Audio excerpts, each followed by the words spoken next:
in terms of, there's this concept out there of battle fatigue, right? And this is, working 24/7, waking up at 4 a.m., going to sleep at 2 a.m. I'm knocking on wood. I'm knocking on wood while you. I thought I coined that term, but I know it's something that not something that I'm only subject to. Go ahead, brother. I'm knocking on wood while you're speaking. Blacks a little bit. So, how do you maintain resilience and then just emotional balance with all the work that you're doing 24/7? You mentioned skin in the game. Well, you got skin, you got flesh, you got organs, you got all parts of the body in the game.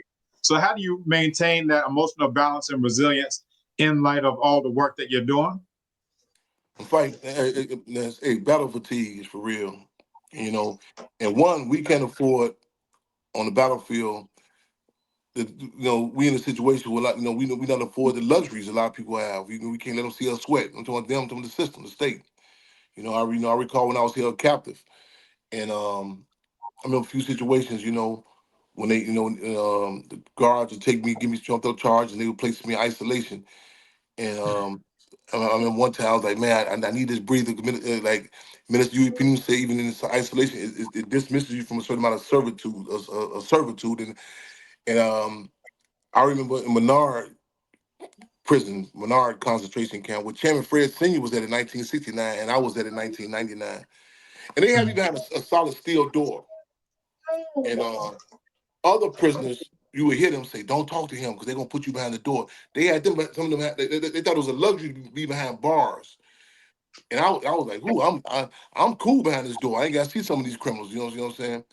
But and also like battle fatigue. I mean, again, we can't romanticize and we can't say in one breath this is a war waged on us. And you know what I'm saying? But not acknowledge that there are casualties, not acknowledge that there's betrayal, not acknowledge that their battle fatigue exists.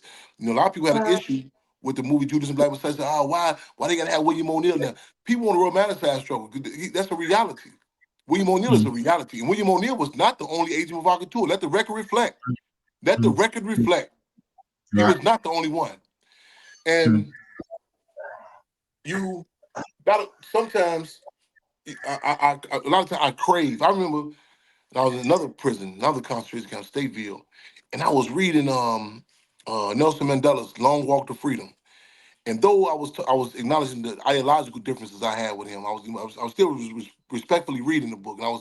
But I was reading it and I was envying at the time the dialogue and debates that was talking about that was happening between the PAC, Pan African Congress, and ANC, the Black Conscious Movement.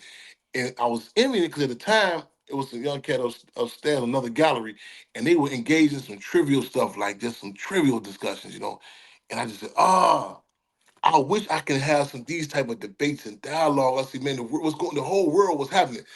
I remember early on, without organizing, it would be people around us they're talking about like trivial stuff, like who's dealing with who in a relationship. Not to value relationships, but it was not done in a revolution in political context. Not like, I mean, the type of, we dealing with agent provocateurs, dealing with attacks, you know what I'm saying? Real type of dynamics that are happening.